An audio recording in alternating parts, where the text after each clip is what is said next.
Sir science ये कहती है कि लिक्विड जब शरीर में अच्छा जाता है, जैसे फूड, आप लिक्विड फूड ज्यादा लेते हैं तो चेहरे पे चमक बढ़ती है। फोटो वाले में तो वो अच्छा कुछ जा रहा है या पहुंच रहा है, जैसे डिजाइंड बॉक्स की बात आई, एक वीडियो भी वायरल हुआ। तो ये तमाम चीजें की, और सर्वे जो कंपनी पहले कर रही थी उसने नेगेटिव दिया तो हटा दी गई, बाद में चेंज किया गया।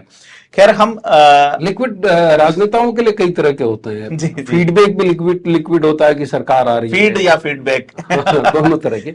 लेकिन जो आप कह रहे थे मोदी मोदी के नारे लगे, ये आमतौर पर होता है जब भी भीड़ होती है तो मोदी के समर्थक इस तरह से माहौल बनाते हैं। और गहलोत के साथ तो पहली बार नहीं हो रहा है। गहलोत मुख्यमंत्री के तौर पर रामदेव राज आते हैं तो वहां भी उनको उसी तरह के नारों का सामना करना पड़ता है, यहां भी उनको इसी तरह के नारों का सामना करना पड़ा। तो कहीं न कहीं जो एक स्ट्रेटेजी होती है, स्ट्रेटेजिकली जो बीजेपी के कार्यकर्ता हैं या मोदी के समर्थक हैं, मोदी के चहेते हैं, जो मोदी को पसंद करते हैं, वो इस तरह के मौके को कभी भी दूर नहीं जाने देते। और जो वॉर रूम में बैठ करके जो रणनीति बनाते हैं वो कहीं न कहीं इस मामले में चूक जाते हैं। सर ये कल के मैच में कुछ और भी दृश्य नजर आए। लोग भीनमाल को जिला बनाओ के पोस्टर लहरा रहे हैं, बांदीकुई को जिला बनाओ, सूरतगढ़ को जिला बनाओ, ऐसे पोस्टर भी लहरा रहे हैं। तो कारण है, उनको लगता है कि एक तो स्क्रीन पे उनकी बात जाएगी, स्क्रीन के जरिए जाएगी, ये लगेगा कि लोग इसको चाहते हैं। दूसरा कारण ये भी हो सकता है कि मुख्यमंत्री के पुत्र का आयोजन है जी, तो शायद उनके पुत्र के जरिए मुख्यमंत्री तक बात पहुंच। सर एक इनपुट ये आया है कि कल का जो घटनाक्रम हुआ, एक तो ओपन स्टैंड में बिठाया गया गेस्ट को वीआईपी में, जबकि क्लोज स्टैंड होते हैं उस, तो लोग देख के सीएम को देख के नारे लगा रहे थे। तो ऐसा कहा जा रहा अब आने वाले मैचेस होंगे उसमें ये वीआईपी विजिट प्रभारी सीएम वगैरह शायद ना जाएं। तो ये तमाम चीजें मैच को लेके आ रही है। सर आपने एक बात कही थी कि जादूगर जी, तो आज एक ट्रेंड कर रहा है कि जादूगर जादू कर। अपन सभी जीवन में कभी ना कभी जादू देखते हैं जी। जैसे जादू खत्म होता है, पब्लिक के हाथ में बहुत सारी चीजें होती हैं, उसके सामने मिठाई प्रकट कर दी जाती है, कई तरह के विस्मय और कई तरह की सुविधाएं व्यवस्थाएं प्रकट कर दी जाती है, लेकिन जब जादू समिटता है तब पब्लिक के पास कुछ नहीं होता। तो क्या जादूगर का जादू इसीलिए जादूगर चल रहा है कि कुछ पब्लिक कुछ क्या फील करेगी? क्योंकि एक चीज आई है कि जो जिले बदलने वाला हुआ है इसमें प्रति परिवार 500 रुपए का खर्चा है मिनिमम, पता बदलने का, आधार कार्ड में बदलाव का, पैन कार्ड में बदलाव का, प्रति परिवार।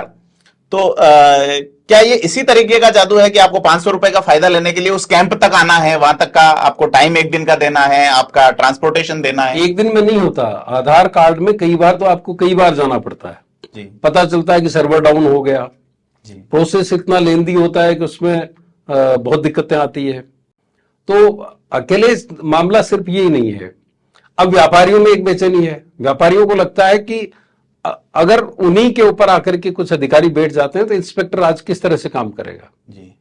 यहां तक कि जो मंडियां बनी हुई थी, अलग अलग जगह की मंडियों की अपनी अपनी खासियत थी, उन मंडियों को जिस तरह से बांटा गया है उसको लेकर के भी कई तरह के एतराज आ रहे हैं। तो फीडबैक जो है वो एक तरफा नहीं है। जिला बनाने के बाद में जो उम्मीद थी सरकार को कि सब कुछ चीजें बदल जाएगी, वो फीडबैक अब ये भी आ रहा है कि जिलों का जो ये संरचना की गई, जिलों का जो एक माहौल खड़ा किया गया, ये उल्टा भी पड़ सकता है। खासतौर पर उन जगहों पर जो जिले की डिमांड कर रहे थे जिनको शामिल नहीं किया गया।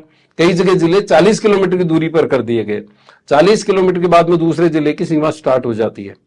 तो कई लोगों को लगता है कि ये भी एक बड़ी मजाक है और कई लोग उस पर सटायर भी कर रहे हैं। सर एक पहली बार मेरे गांव में इतने लोग हैं और मेरे गांव को भी जिला बना दीजिए। तो इस तरह के सटायर भी हो रहे हैं। 50 किलोमीटर की, मतलब 50 किलोमीटर की दूरी पे संभाग मुख्यालय है, जिले तो बाद की बात है।